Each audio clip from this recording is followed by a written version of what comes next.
On the side of watching Snow Patrol, taking good long naps, watching good TV with his wife, and tickling his daughter, Mike Olbinski seems like a normal guy, but in all reality, he chases storms.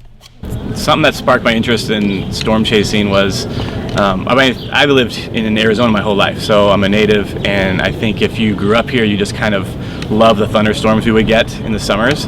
And I remember them being better back in the day, but I remember, watching lightning on the patio with my dad, or with my brother up at night. We'd look out the window when we're supposed to be sleeping and watching, huge lightning storms, and it was just awesome.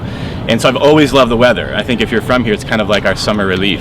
I was just really fascinated with lightning photography. I would stare at it all the time and watch what other people were doing, and I was like, I want to do that. And so it just kind of all started as one thing where I wanted to start taking pictures of lightning. So I would go out just half a mile from my house and try to shoot across the street. And then I was watching Storm Chasers and go, wow, I can actually drive somewhere and have a better chance instead of waiting for it to come to me. And so it just kind of built from that. And that was probably 2008 or 2009 that I kind of started doing that. Mike explains what he does with his videos and how they are used.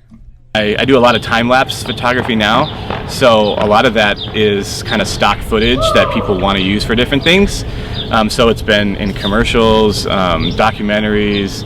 The biggest was I did a Supercell time-lapse in 2013. It was used in Thor: Dark World. I didn't know how they were going to use it. They licensed it and paid me for it, and I didn't get to see what they did until the movie came out. And so we went to the theater with a bunch of my friends, and it was the top half of the screen was my time lapse as they composited into this planet. Storm chasing is an adrenaline rush for an unconventional career, which also leads to safety concerns. I've been in a couple situations where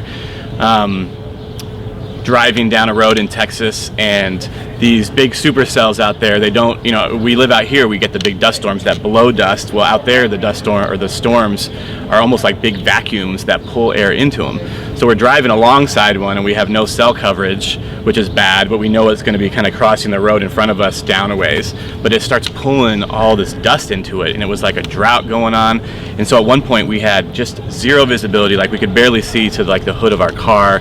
Maybe could make out the power lines, and we didn't know where the storm was and where to go, and so we got a little nervous. We just wanted to get out of the dust, and it was worse than any dust storm I've been in here, which is pretty bad because we get some good ones. If you want to see Mike's work, visit his website at mikeolbinski.com. Reporting for PBS Student Reporting Labs and Jaguar News, I'm Mercy Mijares.